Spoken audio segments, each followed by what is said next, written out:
Well, iLoveMakonen, I guess, went on Instagram, said that I started this gay rapper shit. And in a way, he did, actually. Yeah. I mean, he did start that gay rapper shit. He did. Honestly. And then he started going at it with the Akademiks. Yeah. Saying, I made that gossip burger.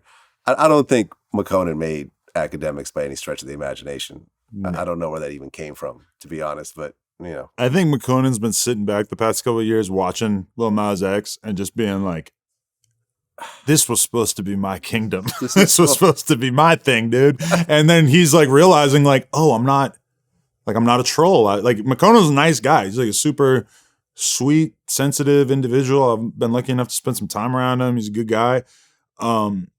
But yeah, he's not a troll. He's not like, you know, built for making people lose their fucking minds on the internet. And I kind of think when he's like saying all this shit, like implying that he made Akademiks or that Akademiks has a gay crush on him or whatever, it's like, is that what he said? I think I see a tweet like that earlier today, and it's just kind of like, I mean, he's right in the sense that like if Akademiks rants about him for a half hour on his Twitch, that probably might actually be the best attention that Makonen's got in a while. Yeah. But I mean, how do you convert that into money? Well, Makonen never really embraced the gay thing. You just found out he was gay at one point, and then you found out that Drake dropped him from OVO, and then it was sort of whatever. Because in fact, like, I actually like Makonen's music, and his music was really more just about drug dealing and shit, right? And kind of taking drugs and selling drugs and trapping, and like it was sort of like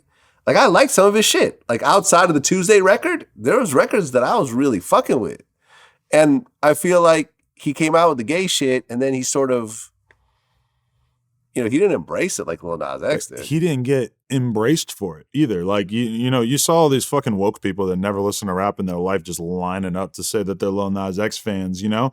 Not to mention, Lil Nas X had much bigger records, though. Yes. Old Town Road eclipsed everything. Very true. And also, like, little kids love Lil Nas X. Like, he has a big fan base, even if it's not really, like, the core of rap music. But with Makonen, it's not like you saw, like, all these fucking liberal people, like, lining up to support Makonen when he came out as gay.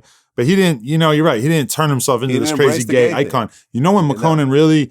It kind of seemed like there was going to be a whole nother thing in his career is when him and Lil Peep recorded all this music together, and I believe were involved in a relationship of some sort. I heard they were, yeah. And then obviously Lil Peep passes like soon after that. That I'm sure was like super traumatic. Just based on my knowledge of Makonen, he seems like the kind of guy that like is very sensitive. He's really feeling everything. So I'm sure losing Peep was devastating to him. And then the time when I really actually got to kick it with Makonen, besides the time I interviewed him, was kicking it at Juice WRLD's house. And like Juice WRLD was a fan of him. They were just hanging out and stuff. And then boom, Juice WRLD's dead a couple months after that. So I mean, he's definitely been through some tough shit, man.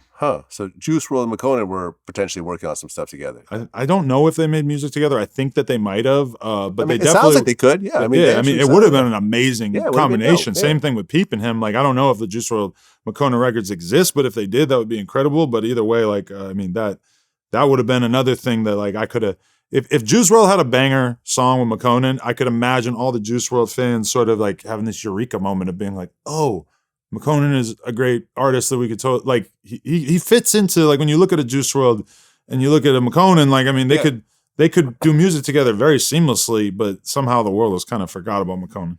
Well, I mean, look at what Lil Nas X did. He embraced it to the utmost.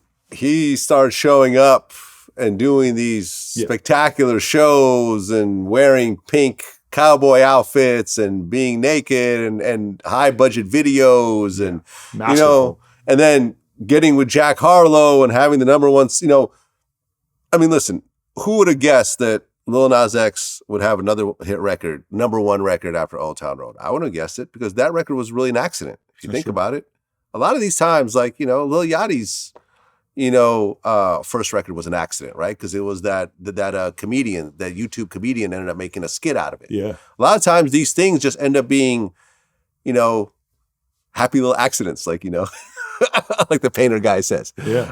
You know, but shout out Bob Ross. Bob Ross. Documentary I watched about him was incredible. Really good documentary. Yeah. That's what I'm saying. They have these happy little accidents and then they run with it. Right. And it works, right? Yeah. And look at Lil Yachty. He's still running. Like, you know, regardless of our differences, I'm not going to say that he's a failure or anything. He's done extremely well. Mm-hmm. He's on Kanye's new album, yeah. you know? But like, I mean, you know, Makonen really didn't embrace that. Tuesday was his biggest record. I haven't heard any records after that. But I remember, you know, I have listened to Makonen's more recent stuff, and it definitely doesn't hit the way his shit did at first. Because I remember listening to his mixtapes back to back when he came out, and I feel like he was like kind of like really loaded off of hella drugs and just like freestyling for a lot of that early stuff. So there was a ton of energy in it. And yeah, when I've listened to his stuff more recently, it doesn't have as much energy. I remember when the last time I talked to him, when I saw him at Juice WRLD's house, he had just put out a single with Gucci Mane.